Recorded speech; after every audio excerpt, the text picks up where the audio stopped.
అగ్రగామి మేమే ఈ రాష్ట్రానికి తెలంగాణ తెచ్చినామని చెప్పుకునే వెలమదొరల ఫ్యామిలీ నుంచి వచ్చినటువంటి కల్వకుంట్ల కవిత గారు వెలమ దొరసాని నిన్న చేసినటువంటి నిర్వాహకం మీద యావత్ బీసీలే కాకుండా బహుజన సమాజం అంతా కూడా దీన్ని ఖండించాలని వేదికముఖంగా కోరుకుంటున్నాం.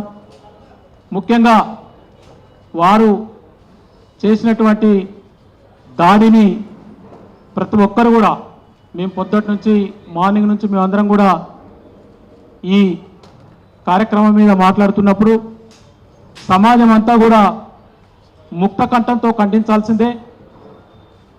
దాదాపు స్వతంత్రం వచ్చి అనేక దశాబ్దాలు గడుస్తున్నా పాలన రెడ్డో లేకుంటే వెలమో లేకుంటే కమ్మో లేకుంటే కోమటో ఈ రకంగా జరిగినటువంటి పాలన నుంచి విముక్తి పొందిన దాదాపు 85% ఉన్నటువంటి బడుగు బలగిన వర్గాలకు పాలనలో సరైన భాగస్వామ్యం లేక రాజ్యాధికారం వైపు ప్రయాణించడానికి అనేక మంది మహనీయులు గౌతు లచ్చన్న కాడ నుంచి కొండా లక్ష్మణ బాపూజీ శివశంకర్ వరకు చాలామంది మహనీయులు స్వతంత్రం వచ్చిన తర్వాత బీసీలకు రాజ్యాధికారం కావాలన్న ఏకైక లక్ష్యంతో స్టార్ట్ చేసినా కూడా కొంతమంది ముఖ్యులు అగ్రకుల రెడ్డి వెలమ కమ్మ దొరలందరూ కూడా వీళ్ళని పాలనలోకి రాజ్యాధికారం వైపు రావద్దన్న ఇంటెన్షన్తో అనేక కుట్రలు పడినారు.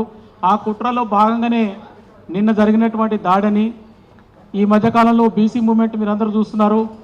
బీసీ మూమెంట్ ఉవ్వెత్తున లెగుస్తున్న సందర్భంలో బీసీలకు ఒక పార్టీ కావాలి, బీసీలకు ఒక వేదిక కావాలని అందరూ ప్రజా సంఘాలు కానీ బీసీ కుల సంఘాలు కానీ అందరూ అనుకొని ఉద్యమానికి సమాయత్తమవుతున్న తరుణంలో వెలమ నాయకురాలైనటువంటి జాగృతి నాయకురాలైనటువంటి కవిత తమ కోపాన్ని అక్కసును క్యూ న్యూస్ కార్యాలయం మీద ఎల్లగక్కడం చాలా దారుణం.